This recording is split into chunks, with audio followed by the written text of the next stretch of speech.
വെച്ച് നിർമ്മിച്ച multi storage building ആണ്. ഈ വേസ്റ്റ് ഐസൊലേഷൻ ഉപയോഗിക്കുന്നത് എന്ന് വെച്ചാൽ ഭൂമിവൽക്കത്തിൽ നിന്നും വരുന്ന കുലുക്കം നമ്മളെ ബിൽഡിങ്ങുകൾക്കും വീടുകൾക്കും പറ്റാതിരിക്കാൻ വേണ്ടി ഉപയോഗിക്കുന്നതാണ്. ഇതിൻ്റെ വർക്കിംഗ് എന്ന് പറഞ്ഞാൽ നമ്മുടെ ഭൂമിയെയും പിന്നെ മൾട്ടി സ്റ്റോറേജ് ബിൽഡിങ്ങിനെയും വേർതിരിക്കുകയാണ് ചെയ്യുന്നത്. ഇപ്പോൾ നമുക്ക് ഇതിൻ്റെ വർക്കിംഗ് ഒന്ന് കണ്ടു നോക്കാം.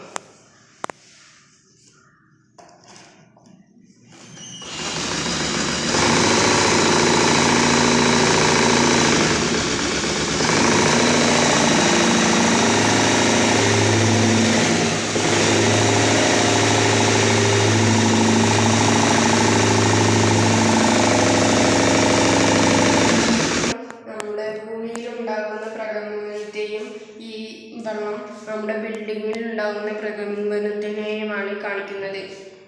അപ്പോൾ നമുക്ക് കാണാം ഭൂമിയിൽ ഉണ്ടാകുന്ന അത്രയ്ക്കും കുലുക്കമാണ്, പക്ഷെ നമ്മുടെ ബിൽഡിങ്ങിലേക്ക് അത്രയ്ക്കും കുലുക്കം